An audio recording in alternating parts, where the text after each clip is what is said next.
মুসলমান ছেলেরা, হে নবীর উম্মত উম্মতিরা, কিতাবের ভিতরে এসেছে পৃথিবীর জমিনে অসংখ্য নবী পয়গম্বরদেরকে আমার আল্লাহ পাক পাঠিয়ে দিয়েছিলেন। আমার আল্লাহ পাক অসংখ্য নবী পয়গম্বরদেরকে পাঠিয়ে দিয়েছিলেন। তাদের ভিতর থেকে নবী ইব্রাহিম আলাইহিস সালামকে আল্লাহ প্রতিটি দফায় দফায় পরীক্ষার ভিতরে ফেলে দিয়েছিলেন। নবী ইব্রাহিম আলাইহিস সালাম অনেক ক্ষেত্রে পরীক্ষার সম্মুখীন হয়ে গিয়েছে। তারপরেও নবী ইব্রাহিম আলাইহিস সালাম আল্লাহকে পাওয়ার জন্য, রব্বে কারীমকে পাওয়ার জন্য যত রকমের চ্যালেঞ্জের পরীক্ষা চোখের সামনে এসেছে, যত রকমের চ্যালেঞ্জের পরীক্ষা চোখের সামনে আসুক না কেন, আল্লাহ নবী ইব্রাহিম আলাইহিস সালাম খুদ আল্লাহ তাআলার সন্তুষ্টি পাওয়ার জন্য প্রত্যেক পরীক্ষায় তিনি উত্তীর্ণ হয়ে গিয়েছিলেন। যদি বলতে পারলেন না সুবহানাল্লাহ।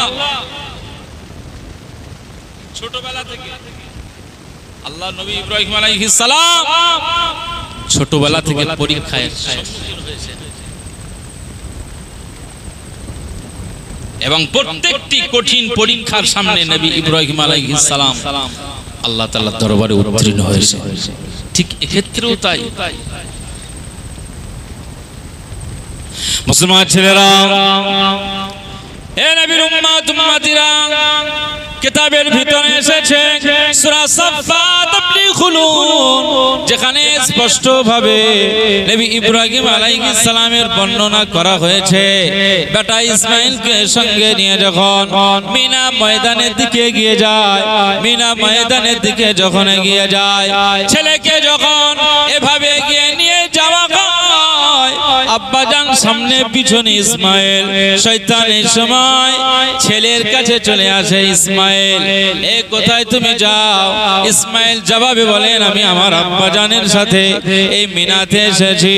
আমার আব্বাজান আমার আল্লাহর অর্ডারটাকে, আদেশটাকে পালন করবার জন্য আমাকে নিয়ে এসেছে।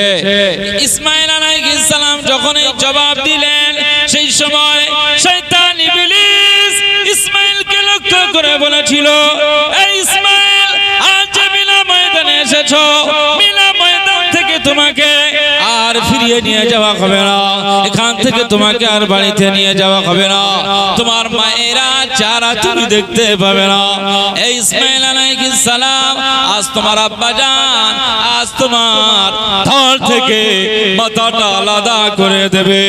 এই ইসমাঈল, আজ আমি তোমাকে একজন বন্ধু হিসাবে বলে যাই, আল্লাহর অর্ডারটা যে তোমার আব্বাজান পালন করছে, পালন করতে যাচ্ছে, তোমার আব্বাজানকে তুমি বলো, আব্বাজান আজ আমি ছেলে তোমাকে আব্বা বলে ডাকি, তোমার এই আব্বা ডাকটা কি শুনতে পছন্দ হয় না? তোমার আব্বাজানের কাছে গিয়ে বলো, আব্বাজান তুমি আমাকে জবাহ করো না, তুমি আমাকে কতল করো না, তুমি আমাকে এই জমিন থেকে আড়াল করে দিও না। যে ছেলেকে এত পছন্দ করো, যে ছেলেটাকে এতটা ভালোবাসো, সেই ছেলেটাকে তুমি জবাহ করতে যাও না। আব্বাজানের কাছে গিয়ে যদি তুমি এই কথাটা বলতে পারো, তোমার আব্বাজানের অন্তরে দয়া সৃষ্টি হবে, ছেলের প্রতি মায়া চলে আসবে, তোমার আব্বাজান তোমাকে বাঁচিয়ে দেবে, তোমার আব্বাজান তোমাকে পৃথিবীর জমিনে আবার হায়াতটা বাড়িয়ে দেবে। এ নবীর উম্মত উম্মতিরা, ইবলিস তাকে প্ররোচনা দেয়, ইবলিস তাকে ওয়াসওয়াসা দেয়, না না না, যারা মুত্তাকি হয়ে যায়, যারা আল্লাহ ওয়ালা হয়ে যায়, যারা ঈমানদার হয়ে যায়, তাদের কাছে শয়তান ইবলিসের হাজার চক্রান্ত থাকলেও আমার আল্লাহ পাকের উপরে তারা ভরসা করে ইবলিসকে লাথি মেরে দিয়ে আমার আল্লাহর সন্তুষ্টি হাসিল করতে চায়। যদি বলতে পারলেন না।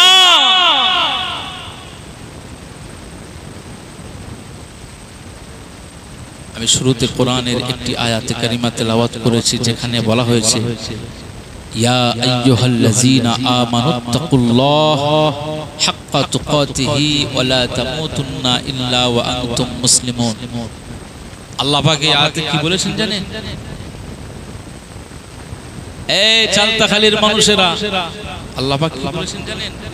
হে ঈমানদারেরা, ইত্তাকুল্লাহ, তোরা আল্লাহকে ভয় কর।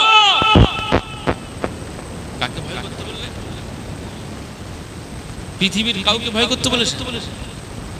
এই আর কারো ভয় করতে বলেছেন? একটু জবাব দেন না। ইত্তাকুল্লাহ কাকে ভয় করতে বললেন? আল্লাহ।